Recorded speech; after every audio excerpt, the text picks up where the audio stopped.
California, and born, born in Merced, California, and my auntie adopted me when I was about 2 years old, because my mom just high and dry left us, and I have two brothers and three sisters, and she just took off. My father was a numbskull and ended up in jail somehow. This is the story I get. But my auntie adopted me, and those are things we just don't talk about that side of the family anymore. Yeah. Right? And funny thing is, my biological mother is somewhere up here in Redding, and I just found out that my brother Michael, him and Alvin, who passed away only a few years ago, actually opened up a very nice Mexican restaurant in Redding. But I haven't seen either of them since I was, I think, 32 years old. Was the first time I got to see Michael and Alvin and meet my grandmother Santos for the very first time in my life. Funny thing, she only lived 2 blocks away from grandmother Wrangle. And I'm like, are you kidding me? We were never to talk about that side of the family. And so I never really got to know that side of the family. And so growing up with my auntie, now her husband, Herbie, devout Roman Catholic boy, you know, and, you know, go to church on Sunday, go to Easter, Christmas, we're good, right? So he was a devout Christian, Catholic, as you could tell. But funny thing is, Aunt Dee converted him to Adventism. Okay? And, you know, she ripped that tin horn right out of the beast.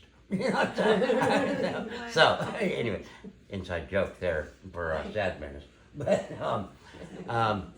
so, they all sent me to private schools. I graduated from Modesto Adventist Academy. I had a scholarship to go to Loma Linda University for medicine. But stupid me thought I would go abroad. And I did. I went over to Okinawa to study Buddhism and martial science. On my way back, I stopped off in the Philippines, in the beautiful little town of Santa Lucia in Ilocos Province. That's where I bumped into Sharon, which would become my future wife. Her mom, Caridad Arana, right? And then we come to America, and we settled down in Santa Clara, California. And I opened up a martial arts studio in Los Altos. I'm doing really well. We sponsor Mom over from PI. Everything's going good until Mom started sticking her nose in our business a little too much. You know, and 23 years of just Mom. Well, one day I stupidly say, Mom, you make me so mad. At times I could just kill you. She had me arrested for terrorist threat. It ruined my life. And so she also took it one step further, you guys, which I could not believe someone would do this. She goes, you know, Sharon, you and the children, if you still associate with Kenneth, I will bring you up on charges of association with the known terrorist. Oh my God. So what would this do to my kids wanting to go to college or anything? So I'm like, Sharon, I love you, but I love the kids more. So, you file for that divorce. Your mom wins. I'm done with this fight. Right. So, she does it. Lo and behold, I'm in prison for, well, the judge talked it down from a 3-year sentence and only gives me 1. Right? Which is 6 months. Right? Awesome. While I'm there, though, the mother-in-law decides to die of cancer before I can ask for forgiveness. So this is on my heart. But I'll tell you guys, I did put a letter on her headstone when I got out. Whether or not her spirits read it, I don't know. But at least I'm at peace with me and him. Did you send her letters from prison, and were they ever accepted? No, she would, it always came, return to sender. Return to sender, yeah. Yeah, that mother-in-law would not talk to me even when I was incarcerated. Letters with I was like, freedom. you are dead to us. But you're not. My daughter has finally divorced you. You are dead to us. Don't even. Yeah, so, and I'm like, okay, so be it. So life goes on. Now, my kids and I, we still talk. I'm even, my new wife now can tell you, even with the ex, I'm cordial. You know, I show Very respect. lovely woman. But that family over there, because like I said, you guys try finding work after you get out of prison for a terrorist threat. Oh, boy. It has taken my sister 6 years, she's been through it with me, to have those files sealed. Because my mother-in-law made it so bad. Think about it. She goes, Your Honor, you know he's got his black belts in like, umpteen million systems. He's a natural born killer. And if you do not think he is a threat, I'll make sure you are disbarred. That's how far this woman's willing to ruin anyone's career. We know a woman like Okay. that too, yeah. Now, but like I said, she passed away, and only the good Lord knows where her heart was.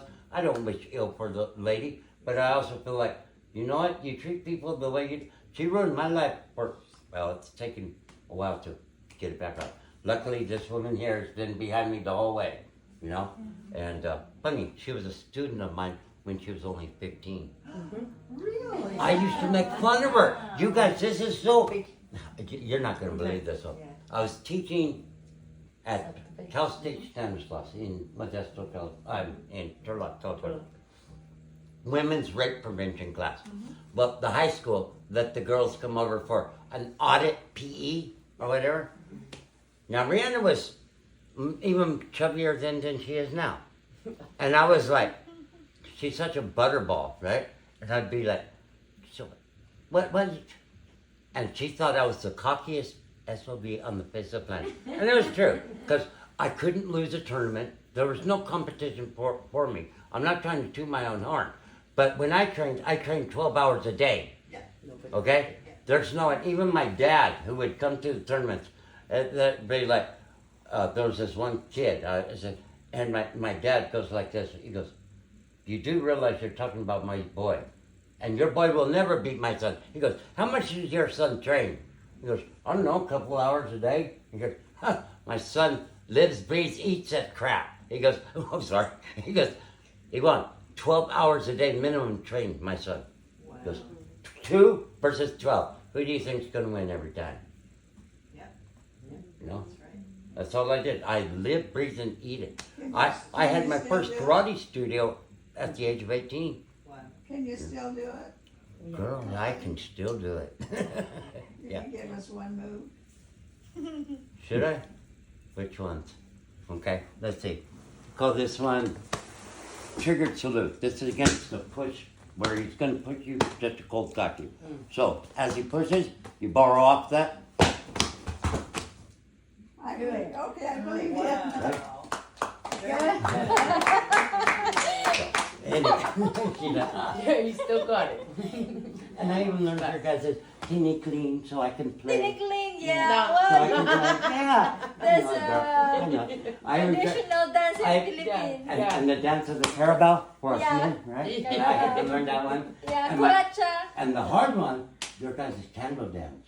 Oh. With the candle, it's hard. We put a votive candle, and you have to move around and Oh, wow. and sometimes flip and catch it back here without it. Oh, wow. It's hard, huh? Oh, wow. She's in the chino. But yeah, I love the Filipino culture, you know. But they're beautiful. But to make a long story short, we're here now. Was it Cornelius who introduced us to? Yeah. Now, why don't you go into a little bit of detail of your inventions and why you think? Oh. Let me ask you this question. You answered. Why do you think you're qualified and fitted for this really rural, rustic, undeveloped property? Right. I'm glad you bring that up. Okay. 10 years ago, you guys, I had a dream. And I designed a generator